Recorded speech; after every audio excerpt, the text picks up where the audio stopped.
하나님이 주께서 주신 말씀 여호수아 24장 14절에서 우리 18절 말씀 함께 보겠습니다. 여호수아 24장 14절에서 18절입니다. 여호수아 24장 14절에서 28절 말씀입니다. 교독하겠습니다. 그러므로 이제는 여호와를 경외하며 온전함과 진실함으로 그를 섬기라. 너희의 조상들이 강 저쪽과 애굽에서 섬기던 신들을 치워 버리고 여호와만 섬기라. 만일 여호와를 섬기는 것이 너희에게 좋지 않게 보이거든 너희 조상들이 강 저쪽에서 섬기던 신들이든지 또는 너희가 거주하는 땅에 있는 아모리 족속의 신들이든지 너희가 섬길 자를 오늘 택하라. 오직 나와 내 집은 여호와를 섬기겠노라 하니 백성이 대답하여 이르되 우리가 결단코 여호와를 버리고 다른 신들을 섬기기를 하지 아니하오리니 우리 하나님 여호와께서 친히 우리와 우리 조상들을 인도하여 애굽 땅 종되었던 집에서 올라오게 하시고 우리 목전에서 그 큰 이적들을 행하시고 우리가 행한 모든 길과 우리가 지나온 모든 백성들 중에서 우리를 보호하셨음이며 같이 읽습니다. 여호와께서 또 모든 백성들과 이 땅에 거주하던 아모리 족속을 우리 앞에서 쫓아내셨음이라. 그러므로 우리도 여호와를 섬기리니 그는 우리 하나님이시니이다 하니라. 아멘. 네, 벌써 2024년도 마지막 주일 예배를 우리가 함께 드리고 있습니다. 2024년도가 시작한 지 엊그제 같은데 벌써 이렇게 마지막 예배를 드리고 다음 주면 이제 2025년도를 맞습니다. 어떻게 보면 우리가 시간을 24시간으로 또 1년을 365일로 이렇게 정해가지고 우리가 그렇게 시간을 정하지만 어떻게 보면 영원한 관점에서는 처음부터 끝까지 지금 계속적으로 이렇게 흘러가는 시간 아니겠습니까? 그렇지만 우리가 이렇게 시간을 정해서 연말이다, 연초다 이런 것들은 어떻게 보면 우리를 마음을 다시 한번 잘 가다듬고 그 또 앞으로 시작하는 그 부분에 있어서 새로운 마음으로 결정하고 또 앞을 향해서 갈 수 있도록 하는 유익함이 있는 것 같습니다. 그래서 오늘 말씀을 통해서 한 해를 또 돌아보고 또 앞으로 우리가 어떤 마음으로 어떤 자세로 살아가야 될지 함께 살펴보면 좋겠습니다. 특별히 2024년도 시작할 즈음에 여러분들에게 또 기도 카드도 받아서 그 기도 카드를 늘 간직하면서 중보하는데 어제도 한번 쭉 살펴보니까 여러분 가정마다 내셨던 그 기도 제목들 하나님이 응답하신 기도 제목들도 있고 지금도 또 진행되는 기도 제목도 있고 너무 감사하더라고요. 개인적으로 하나님께서 이 가정에 이런 은혜를 주셨구나 또 이 가정에 이런 은혜를 주셨구나 하면서 참 감사한 시간을 가졌습니다. 그러면서 문득 그 어떤 목사님이 하셨던 그 이야기가 좀 생각이 났습니다. 여러분 목회자는 항상 우리 성도님들에게 꿈과 희망 절망 속에서도 소망을 갖도록 이렇게 격려하고 말씀을 선포하지 않습니까? 그래서 뭐 침상에 또 좀 아프신 분들에게도 소망을 주고 하나님의 치료를 기적을 이렇게 믿음으로 선포하는데 그 생을 마무리하는 부분에 대해서 말씀을 나누는 것은 참 부담스럽습니다. 그러니까 어떻게 보면 어떤 목사님은 그래서 자기는 성도님들이 뭐 실족하든 좀 기분 나쁘든 그 상관없이 뭐 신방가든 또 어느 정도 어떤 시간이 되면은 꼭 권면을 한다고 합니다. 성도님들한테 우리가 하나님 앞에 언제 갈지 모르니까 지금 남아 있는 자녀들 아니면 주변의 형제들에게 그 어떻게 마지막 말이라고 해야 되나요? 유언이라고 해야 되나요? 유언이라고 하면 조금 그렇지만 남길 말이 있으면 충분히 좀 남겨라 이런 이야기를 하신다고 합니다. 그것도 그럴 것이 밤새 안녕이라고 정말 젊은 친구가 밤새 그 자다가 심장마비로 그렇게 하나님 품에 안기는 그런 일들도 있기 때문에 우리가 나이가 많다고 해서 일찍 가고 나이가 적다고 해서 늦게 가고 이게 아닙니다. 하나님 앞에는 언제든지 우리가 어떤 순간에 설지 모르기 때문에 항상 그것을 준비해야만 합니다. 그래서 주변에 살아생전에 계속 만나면 감사하다, 또 사랑한다, 아무튼 좀 격려의 말 이런 부분들 충분히 계속 남기는 게 좋다고, 그래서 그 권면을 계속 하신다고 합니다. 참 저도 그게 참 좋은 또 목회자로서 좀 해야 될 일이라고 생각합니다. 왜냐하면 어떤 순간에는 그런 자기가 남기고 싶은 말, 또 내가 그 떠나가는 사람한테 좀 해주고 싶었던 말, 이거를 충분히 하지 못하고 그냥 갑자기 헤어지는 그런 순간이 있기 때문에 미리미리 그 남기고 싶은 말, 해주고 싶은 말을 해주는 게 너무나 좋습니다. 그래서 우리가 이거를 이제 우리는 유언이라고도 이야기하는데, 이 그리스 마케도니아 출신인 알렉산더 대왕 있지 않습니까? 여러분 잘 아시는 이 알렉산더 대왕이 20살에 이제 왕으로 등극하는데, 등극하면서 이 그리스 반도의 맹주가 됩니다. 많은 사람들이 알렉산더를 그 반도의 그 어떤 왕으로 어떻게 보면은 기대하는 그 왕으로 이렇게 추앙을 하죠. 그래서 이 사람이 정말 세계 역사 속에서 짧은 시간 안에 정말 가장 넓은 지역을 정복한 왕으로 그렇게 이야기를 합니다. 이 사람이 이제 왕으로 등극하면서 소아시아 반도뿐만 아니라 페르시아, 이집트, 심지어는 인도의 인더스강까지 이 사람이 정복을 다 한 겁니다. 얼마나 많은 땅을 정복했는지 모르겠습니다.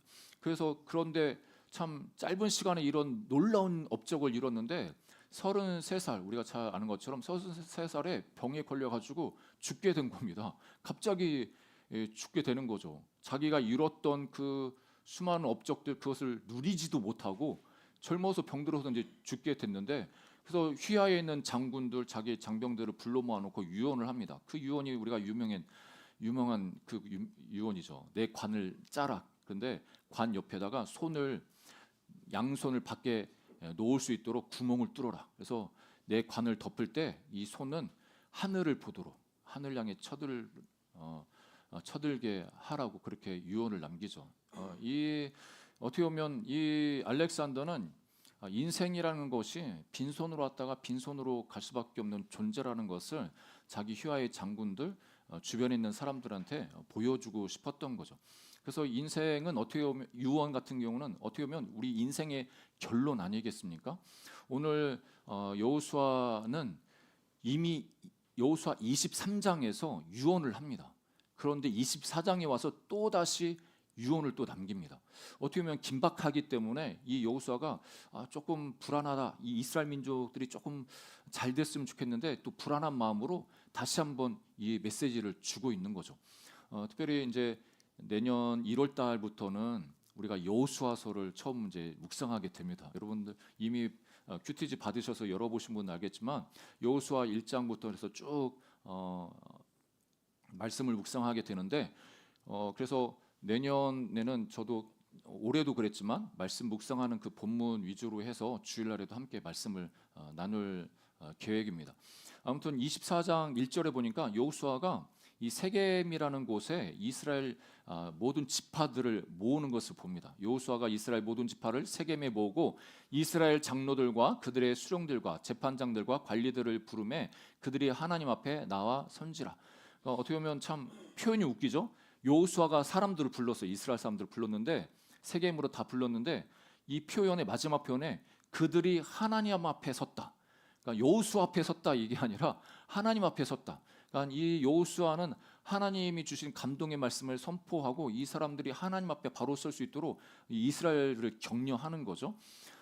이 세겜이라는 지역이 참 유명한 지역입니다. 이스라엘에게 있어서도 성지지만 하나님 입장에서는 이스라엘뿐만 아니라 아브라함부터 시작해서 야곱, 이렇게 이 믿음의 조상들과 특별한 관계를 맺었던 곳이 이 세겜이라는 지역입니다. 우리가 잘 아는 것처럼 아브라함이 이 본토 친척 아비집을 떠나가지고 이 가나안 땅에 오지 않습니까? 그 하나님께서 언약을 주시고 언약을 받게 되는데, 이 감사의 단을 쌓던 곳이 바로 이 세겜이었습니다. 그러니까 하나님과의 그 아브라함과의 그 특별한 어떤 관계, 그런 추억이 있던 장소가 이제 세겜이었죠. 그러면서 이제 야곱 같은 경우에는 그 손자 야곱 같은 경우에는 이방 신상을 이 세겜 땅에 다 묻어가지고 이제 하나님 정결하게 되어서 하나님 섬기기로 결정한 그곳이 바로 세겜 땅이었습니다. 그리고 24장 32절에 보니까 요셉이 있지 않습니까? 요셉은 이집트에서 죽었는데 그 이집트에 있는 요셉의 그 뼈를 이 출애굽할 때 뼈를 같이 들고 나왔습니다. 여러분 요셉이 이제 유언하지 않습니까? 그 유언대로 요셉의 뼈를 들고 나와서 40년 광야 생활 딱 돌다가 이제 앞으로 가나안 땅에 들어가는 그 시점에 이 뼈들을 어떻게 했냐? 32절을 보니까 이스라엘 자손이 애굽에서 가져온 요셉의 뼈를 세겜에 장사였으니, 이 세겜이라는 지역이 이스라엘에게 있어서 또 하나님 입장에서 참 특별한 장소인 거죠. 여러분 우리도 우리 신앙생활에 그런 특별한 장소가 있지 않습니까?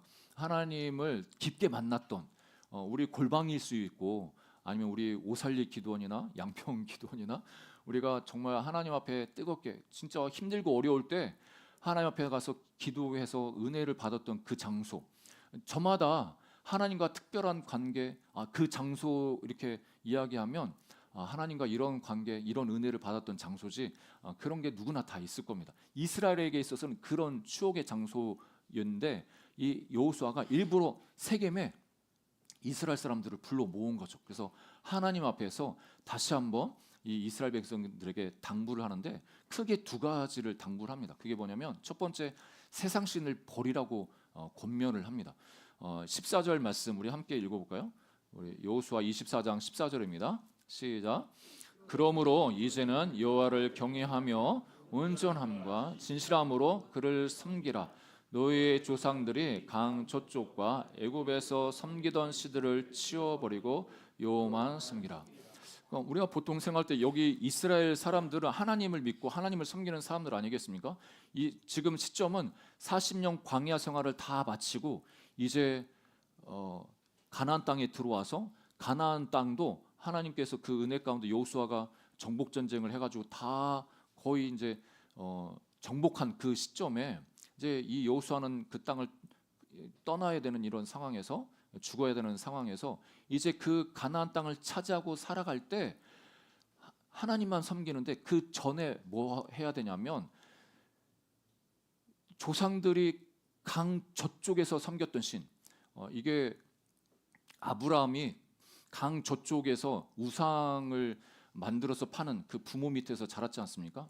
그 유프라데스 강 저쪽에서 섬겼던, 하란에서 섬겼던 그 우상들 다 버리라는 거고, 또 애굽에서 섬겼던 그 신들도 다 치워버리라고 하는 겁니다. 그러니까 가나안 땅에 들어와서 이제 그 가나안 땅을 차지하고 살 때 가나안 안에 있었던 그 모든 우상들도 다 치워버리고 너희가 아무것도 너희 안에 그 이방 습관들, 이방 신을 섬겼던 그 모든 문화들을 다 제거하라고 이 여호수아는 권면을 하고 있는 겁니다. 그러니까 이 과거의 그릇된 행실에서 완전히 떠나는 것, 온전히 떠나는 것, 이것이 진정한 신앙이라는 것을 가르쳐 주는 거죠. 우리도 마찬가지 아니겠습니까? 예수님 믿고 난 이후에, 믿기 전에서 우리가 했었던 그 모든 잘못된 습관, 그 욕심을 따라서 행했던 그 삶의 태도들, 이런 것들 다 버려야 된다고 우리에게 가르쳐 주십니다. 어떨 때는 버리는 게 참 쉽지 않을 때가 있습니다. 아까울 때가 있죠. 우리가 뭐 집을 이사할 때는 어쩔 수 없이 집에 쌓여 있는 것들 다 버리지 않습니까? 집에 계속 아깝다고 막 쌓아두면은 계속 집이 막 이 집은 한정돼 있고 어디 이렇게 공간이 되게 부족해집니다. 지난 주인가요? 저희 이제 고3 딸이 이제 다음 주면, 내일이면 이제 졸업을 하거든요. 우리 고등학교 예전에는 우리가 졸업식 하면 방학을, 겨울 방학 한 다음에 이제 한 2월 달 정도에 했는데 요즘은 방학과 함께 졸업해 버립니다. 그래서 너무 좋은데, 이 뭐 지금까지 공부했던 뭐 수능 문제집들 뭐 이런 것들을 다 내놓고 이제 버린다고 하더라고요. 이 버리는 거 책 보니까 깨끗한 것도 많아. 내가 볼 때는 이거 둘째 유진이가 봐도 될 것 같은데, 그래서 이거 버리지 말고 이거 아껴 이렇게 좀 보관하면 어떻겠냐 이렇게 했더니, 지금 이제 학교 편제도, 이제 대학교 들어가는 그것도 이제 시스템도 또 달라져가지고 이 문제집도 사용을 못 한다고 또 그러는 거예요. 아, 그래? 참 우리가 그 전에는 학력고사, 이게 저도 고1 때까지는 학력고사였는데 고등학교 2학년 때 수능으로 바뀐다고 하고 고3 때는 또 본고사까지 본다고 해가지고 참 애를 먹었던 세대인데, 이게 시험이, 학교 시험이 이렇게 순간순간 바뀌어 버리니까 그 전에 정말 열심히 공부하려고 사놨던 그 책도 아무 의미가 없어 버리는 거예요. 그걸 다 버리고 또 새로운 것을 사야 되는 그런 상황이 되는 거죠. 비단 우리 집을 청소할 때만 이렇게 했습니까? 어떻게 보면 우리 마음도 하나님 앞에서 새롭게 출발하기 전에 우리 마음에 있는 묵었던 것들도 버려야 새로운 마음을 가지고 전진해 나갈 수가 있습니다. 특별히 우리 신앙생활에 있어서 지금 여기 계신 분들은 그러지 않겠지만, 예수님 믿고도 직분을 받아도 이교적인 그 습관을 그대로 가지고 계신 경우가 많이 있습니다. 예수님 믿으면서도 이제 손금 보고 점치고, 그래서 정치인들, 크리스천이라고 하는 정치인들도 예수님 믿는데 구슬하고 무속인들 찾아가 가지고 이번 대선에 누가 어떻게 하면 왕이 대통령 되냐, 이런 식으로, 이게 한두 사람 얘기가 아니더라고요. 그 전에 그 전전전 대통령부터 뭐 장로님도 그렇고 직분이 있어도 그 상관없어. 뭐 기독교인이라고 해도 상관없어. 그때 되면은 뭘 그렇게 급한지, 마음이 그렇게 가난해지는지 하나님을 안 찾고 이 점집에 가가지고 그 신령하다는 점집 가가지고 그렇게 점을 보는 그런 일들이 비일비재합니다, 여러분. 그리고 아파트에 여러분 어느 날 보면은 이사를 엄청 많이 오는 그때가 있습니다. 손 없는 날. 예. 이사 아무 때나 하면 안 된다. 그때 해야 돼, 그때. 이게 예수님 믿고도 이러면 조금 생각해 봐야 되지 않겠습니까? 또 결혼 전에 우리 아들 딸들 결혼시키는데 사주 본다고 하는 그런 습관들, 어떤 경우에는 제가 제 사역할 때도 제 손주가 이제 태어나가지고 철학관 가서 이제 이름을 쳐오고, 그래서 저는 그런 걸 보면서 이게 뭐 충분히 이해해 보려고 하는데, 여러분 예수님 믿고서 우리가 이교적인 그 전에 있었던 우상을 섬겼던 옛날의 그런 방식들은, 그런 것은 남김없이 버려야만 합니다. 여러분 아직까지도 버리지 못한 부분들이 있다면 버리시는 저와 여러분이 되기를 주의 이름으로 축복합니다. 뭐 외부적인 그런 이교적인 습관뿐이겠습니까? 오늘 골로새서 3장 8절에서 10절에 보니까 사도 바울이 이렇게 골로새 성도들을 권면합니다. 같이 한번 읽어볼까요? 8절에서 10절입니다. 시작. 이제는 너희가 이 모든 것을 벗어버리라. 곧 분함과 노여움과 악의와 비방과 너희 입에 부끄러운 말이라. 너희가 서로 거짓말을 하지 말라. 옛 사람과 그 행위를 벗어버리고 새 사람을 입었으니 이는 자기를 창조하신 이의 형상을 따라 지식에까지 새롭게 하심을 입은 자니라. 그러니까 우리가 예수 그리스도 안에 들어와서 새로운 피조물이 되었습니다. 새 사람을 입었습니다. 새 사람을 입은 존재로서 옛사람, 옛날에 했었던 그 행위를 다 벗어버리려고 하는데, 구체적으로 이야기하기를 분해하는 것, 계속 분하고 그것을 풀지 않는 것, 노여움, 그리고 악한 악의를 가지고 살아가는 것, 또 남을 비방하는 것, 또 입에 부끄러운 말, 우리가 음담패설이라든지 또 욕이라든지 그런 것들을 다 벗어버리고 없애버리라고 하고 있습니다. 그리고 디모데후서 2장 16절 17절에도 망령되고 헛된 말을 버리라. 그들은 경건하지 아니하며 점점 나아가나니 그들의 말은 악성 종양이 퍼짐과 같은데 그 중에 후메네오와 빌레도가 있느니라. 여러분 우리가 살다 보면 우리가 감정이 격해져서 그렇게 격한 말을 할 수가 있습니다. 다윗도 자기가 당한 그 어려움 가운데 하나님 앞에서 정말 저주를 퍼붓는 그런 기도도 했습니다. 뭐 그거는 하나님께서 10분 이해하시고 그 마음을 위로하시는데, 우리가 보통 그 과거에 가졌던 그런 습관, 언어 습관들, 나쁜 그 습관들은 다 그 헛된 말, 망령된 그 말은 다 버려버리라고 말하고 있습니다. 그래서 우리가 하나님께서 우리에게 가르쳐 주시는 것은 감사하는 말, 서로 존중하고 사랑하는 말, 배려하고 그 사람을 격려하는 말을 우리 입술에 가지라고 가르쳐 주십니다. 여러분, 이런 우리 언어 습관들도 변화가 되는 우리 모두가 되기를 주의 이름으로 축복합니다. 이 데살로니가 전서 5장 21절 22절에도 이렇게 말씀하시죠. 우리 같이 한번 읽어볼까요? 시작. 범사에 하려 좋은 것을 취하고 악은 어떤 모양이라도 버리라. 예, 악은 어떤 모양이라도 버리라고 합니다. 우리가 우리 집사님들 이제 직장 생활 하시는 이야기를 들어보면 참 그런다고 하더라고요. 예수님 믿고 나서 많은 변화가 있지만 그 중에는 이제 언어 변화가 있지 않습니까? 우리도 모르게 그 전에는 음담패소리라든지 뭐 거짓말이라든지 아니면은 남을 공격하는 비난하는 말을 자주 했다면, 그 욕을 자주 했다면, 예수님 믿고 나서 이제 그 언어가 변화되니까 자기는 모르게 그 사람들, 그 무리들, 그 전에는 괜찮았는데 언제부턴가 내가 말이 바뀌어가지고 나를 보는 사람들도 얘가 갑자기 왜 이래 이렇게 되는 경우가 많은 거죠.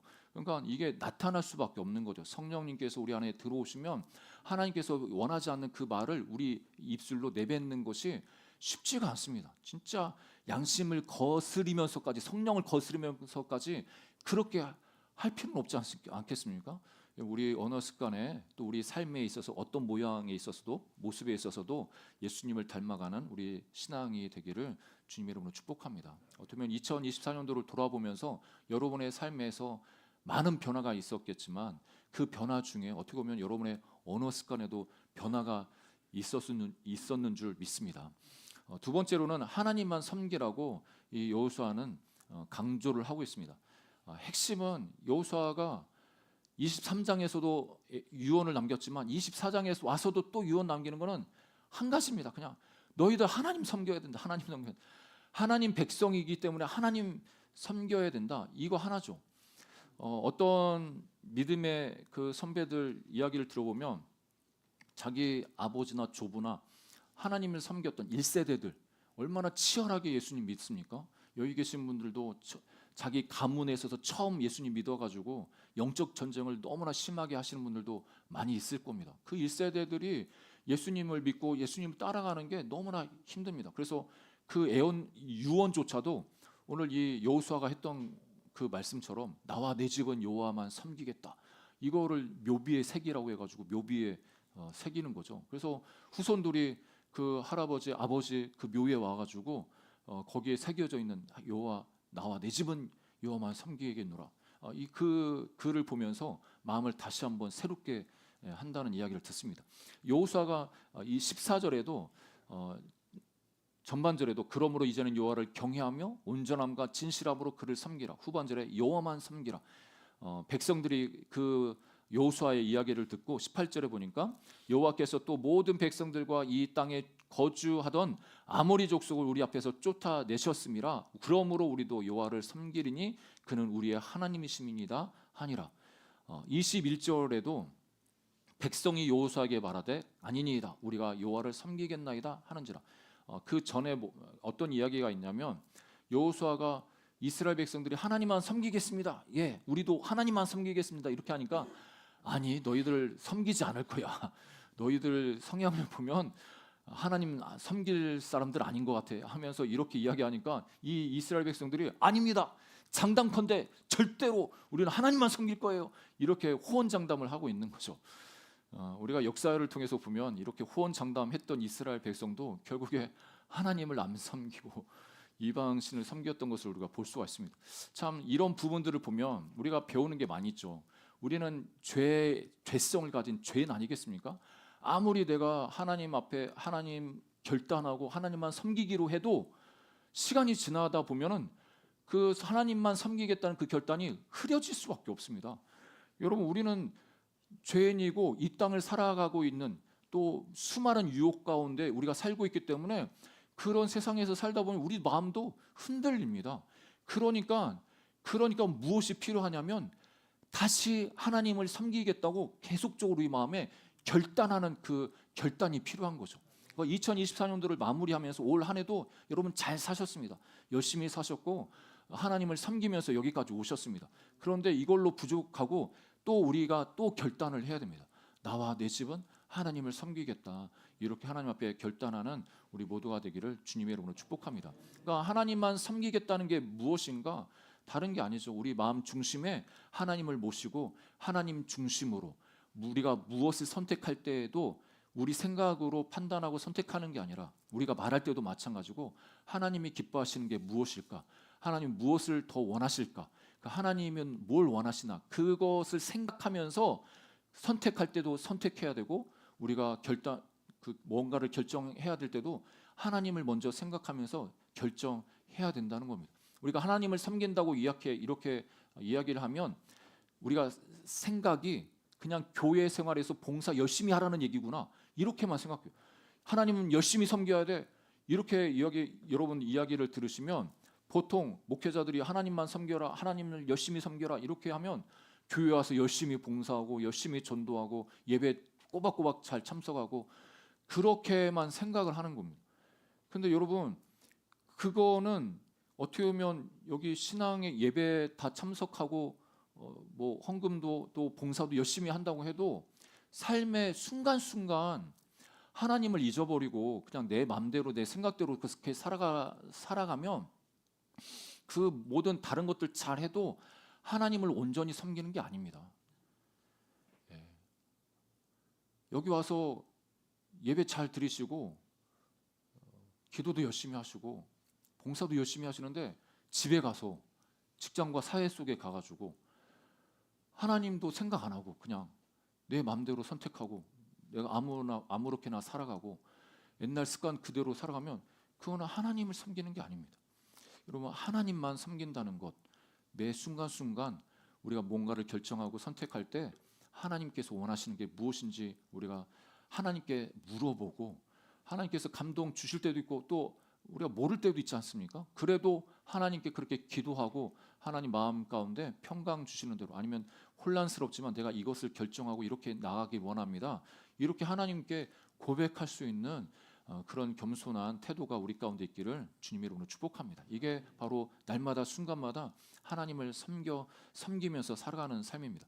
여러분 그 여호수아도 어떻게 보면 그 하나님을 섬겼던 사람인데 그 하나님을 섬기는 그 모습 속에 어떤 모습이 있었냐면 11절 여호수아 11장 15절에 보니까 여호와께서 그의 종 모세에게 명령하신 것을 모세는 여호수아에게 명령하였고 여호수아는 그대로 행하여 여호와께서 모세에게 명하신 모든 것을 하나도 행하지 아니한 것이 없었더라. 그러니까 여호수아는 처음에 모세의 시종 아니었겠습니까? 뭐 좋은 말로 하면 보좌관, 비서실장 이렇게 말할 수 있는데 어떻게 보면 이 시대에 시종이라고 하면은 진짜 몸종처럼 살았던 그 시대 아니겠습니까? 지금은 아무리 비서도 보좌관이라고 해도 52시간 넘어버리고 이러면 안 됩니다. 그냥 딱 시간 되면 퇴근해야 됩니다. 노동법에 걸려가지고. 그렇지만 이때는 그냥 온종일 하루 종일 모세 따라다니면서 모세가 누울 때 잘 때 그때 또 자야 되고 일어나면 또 일어나서 같이 계속 모세 옆에서 도와야 되는 그런 삶을 살았습니다. 그러면서 하나님이 모세에게 무엇을 말씀하시는지 또 모세가 하나님 앞에 어떻게 살아갔는지 그것을 옆에서 너무나 잘 봤죠. 그리고 또 여호수아는 모세가 여호수아에게 명령했던 그거를 그냥 다 무시하지 않고 그 말씀 그대로 행했다고 말합니다. 이것은 여호수아가 하나님을 섬긴 한 모습을 보여주는 것입니다. 하나님을 섬긴다는 것, 모든 선택 과정에서 하나님 중심으로 하나님 원하시는 것이 무엇인지 물어보고 결정하고 선택하는 것, 이것을 포함해서 더 나아가서는 일반적으로 우리에게 주셨던 그 하나님 말씀, 보편적으로 우리에게 주신 그 하나님 말씀에 대해서 순종하고자 몸부림치면서 어떤 작은 말씀이라도 순종하려고 애쓰는 것이 바로 하나님을 섬기는 것입니다. 여러분 이것을 꼭 기억하시기를 주님의 이름으로 축복합니다. 이렇게 하나님만 섬길 수 있었던 것은 이 여호수아는 하나님을 경외한 사람이었기 때문에 그렇게 할 수가 있었습니다. 여러분 하나님을 경외하는 마음, 지금은 하나님을 경외하는 마음이 그렇게 찾기에는 좀 쉽지 않은 것 같습니다. 저의 삶도 봐도 하나님을 경외한다? 여러분 자녀들도 그렇지 않습니까? 부모님이 자녀들을 사랑해서 이렇게 마음껏 이렇게 주시고 베풀어 주고 그러는데, 그런데 그 부모가 나를 사랑한다는 그 확신이 있어서 도가 지나쳐 가지고 부모의 말에 거역하면서 또 그 뜻에 어긋나게 그렇게 행동하고 그렇게 할 수도 있습니다. 예. 그러면 그 부분들은 부모가 뭘 잘못했는지 이렇게 꾸짖고 책망하고, 그래서 경계심을 이제 어떻게 보면은 부모에 대한 경외감, 두려움, 이 부분들을 가르쳐 줘야죠. 그래서 부모님을 날 사랑하지만, 내가 또 부모님을 사랑하지만 부모님을 경외하는 그 마음, 두려웠고 또 부모로서의 존중하는 마음으로 부모님이 원하지 않는 것은 하지 않아야지, 이런 게 심어지지 않겠습니까? 보통 손주들이 뭐 그 할아버지가 손주를 너무 사랑하고 좋아하니까, 예, 할아버지의 그 수염도 이제 뽑는다고 하는데, 이렇게까지 이제 가면은 조금 문제가 되는 거죠. 사랑하는 것 같은데 하나님을 무서워하지 않아. 하나님을 무서워하지 않으니까 하나님 말씀을 순종하지 않아. 이런 게 이 시대에 조금 우리가 경계해야 될 신앙의 모습이라고 할 수 있습니다. 미국에 한때 텔레비전에서 말씀 증거해가지고 그렇게 TV 사역을 하는 그 사역자들이 엄청 많이 일어났을 때가 있습니다. 우리가 뭐 보통 87, 80년 이게 TV가 그 보급이 되면서 이 사람들은 목회하는 게 아니라, 그러니까 그 방송국 세워가지고 TV를 통해서 자기 메시지 설교를 하는 거죠. 아주 이 말씀도 잘 전하시는 분들이 되게 유행이었죠. 그래서 TV 설교가 중에서 제일 그 정말 잘 나가는, 그래서 한번 설교하고 예배를 인도하면, 그것도 이제 TV 실황으로 예배 인도하면 헌금이 어마어마하게 쏟아져 들어오는 거죠. 어마어마하게 쏟아져 들어오다 보니까 이 설교자가 좀 타락하기 시작했습니다. 결국에는 여러 가지 죄목, 뭐 공금 횡령뿐만 아니라 또 여자 문제, 이런 부분으로 인해서 감옥에 갔습니다. 그래서 미국의 원로 되는 한 목사님이 그 교도소에 신방을 가셔가지고 그 설교자한테 왜 그랬냐고, 하나님 사랑하지 않냐고. 그랬더니 그 설교자가 뭐라고 얘기했겠습니까? 나 하나님 안 사랑해 했겠습니까? 자기도 하나님 사랑한다고, 하나님 너무너무 사랑한다고 그렇게 이야기하는데, 말끝으로는 그런데 하나님을 무서워하진 않았다고. 이게 무슨 의미인지 아시겠습니까? 하나님을 사랑할 수 있어요. 근데 하나님을 경외하지 않아, 무서워하지 않아. 뭐 이것쯤이야. 이렇게 해도 뭐 하나님 아무 뭐 터치 안 하시네. 그러니까 이게 조금 하다가 크게 잘못했는데도 자기 양심에 가책이 없는 거예요. 하나님 나를 사랑하시니까 보호하시고, 오래 참아주시고, 괜찮아, 이렇게 되는 거죠. 그러니까 하나님 무서운 줄 모르는 거예요. 하나님을 경외하지 않는 거예요. 정말 하나님을 경외했다면 그렇게 하지 않겠죠. 여러분, 하나님을 경외하는 그 마음이 우리 삶에서, 우리 마음에서 회복되시기를 주님의 이름으로 축복합니다. 여호수아는 하나님이 어떤 분인지 너무 잘 알았어. 하나님을 사랑할 뿐만 아니라 하나님을 경외해서 하나님을 섬기는데, 하나님이 주신 그 말씀에 대해서 소중히 여기고 그 말씀을 지키기로 결정하고 그렇게 삶을 살았던 겁니다. 그래서 우리 말씀의 결론을 맺으면 15절에 보면 이 여호수아가 이런 말을 합니다. 우리 15절 말씀 함께 읽어볼까요? 15절 시작. 여호와를 섬기는 것이 너에게 좋지 않게 보이거든 너희 조상들이 강 저쪽에서 섬기던 신들이든지 또는 너희가 거주하는 땅에 있는 아모리의 족속의 신들이든지 너희가 섬길 자를 오늘 택하라.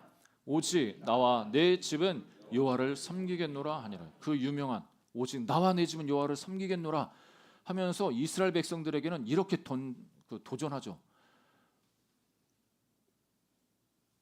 너희가 섬길 자를 오늘 택하라. 오늘. 그러니까 내일 택하겠습니다. 내일 모레 택할게요. 지금 택하기는 너무 조급해요. 지금 좀 생각 좀 해보고요. 이게 아니라 오늘 그 과거에 결정했다면 그래도 오늘 다시 한번 내가 하나님을 선택하기로 그렇게 결정하고 나가라는 겁니다. 여러분 작심삼일도 여러분 어떤 분은 작심삼일 나는 작심삼일이니까 뭐 작심해도 3일 가면 다 흐지부지야.